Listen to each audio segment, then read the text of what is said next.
अभिनेत्री विशाखा सुभेदारने चित्रपट, मालिका, नाटक अशा तिन्ही माध्यमांमध्ये तिचा एक वेगळाच ठसा उमटवला आहे. विशाखाच्या चाहत्यांसाठी आता एक गुड न्यूज असून विशाखाचे पती महेश आता तिच्या चाहत्यांना एका मालिकेत पाहायला मिळणार आहेत. विशाखाचे 1998 मध्ये महेश सुभेदार यांच्यासोबत लग्न झाले. महेश हे देखील एक अभिनेते असून ते अनेक वर्षांनंतर आता मालिकेमध्ये झळकणार आहेत. विशाखाचे पती मालिकेमध्ये पुनरागमन करत असल्याने ती सध्या प्रचंड खुश आहे. तिने सोशल मीडियाद्वारे एक पोस्ट शेअर करत तिच्या चाहत्यांना ही गुड न्यूज दिली आहे. विशाखाने तिच्या पोस्टमध्ये म्हटलं आहे की, मस्तच महेश, खरं तर तुझ्यावर अनेक जबाबदाऱ्या आहेत. मी खूप धावपळीत असताना तुला मात्र तुझ्या कामांमध्ये खूप सांभाळून कसरत करत काम करावं लागतं. गेली अनेक वर्ष घर, त्यातील अनेक जबाबदाऱ्या तू सांभाळतोयस. माझी काळजी, डॉक्टर, बँक ते सोसायटी मेंटेनन्स ते नात्यांचं मेंटेनन्स सगळं तूच सांभाळतोयस. माझ्या मागे खंबीरपणे उभा आहेस.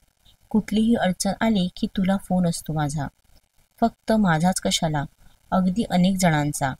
पोरांसाठी सुद्धा अनेकदा तूच असायचा आहेस. आज आईसुद्धा तूच सांभाळतोयस आणि ह्यात तुझी कुठलीही तक्रार नसते. सगळं तू आनंदाने करतोस. मेहनत, कष्ट तर माझ्यापेक्षा जास्त करतोस. खरं तर अनेक गोष्टी एका वेळा करणं अवघड असतं, पण ते तुझ्यासाठी खूपच सोपं आहे.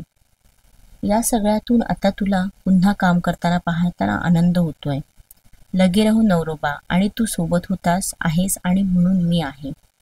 विशाखाच्या या पोस्टवर महेश यांनी देखील रिप्लाय केलाय. त्यांनी पुनश्च हरिओम, पुन्हा एकदा आज सिरियलचं शूटिंग करतोय. मध्यंतरी थोडी गॅप पडली, पण आज स्वामी कृपेने परत आज कामाला लागलोय. स्वामी अशीच कामं चालू दे आणि नटेश्वराची सेवा करण्याची संधी मिळत राहो, हीच तुमच्या चरणी प्रार्थना. विशाखा आणि महेश यांच्या या सोशल मीडियावरील पोस्टला त्यांचे चाहते भरभरून प्रतिसाद देत आहे. महेश आता कोणत्या मालिकेत झळकणार याची उत्सुकता विशाखा आणि महेशच्या चाहत्यांना लागली आहे.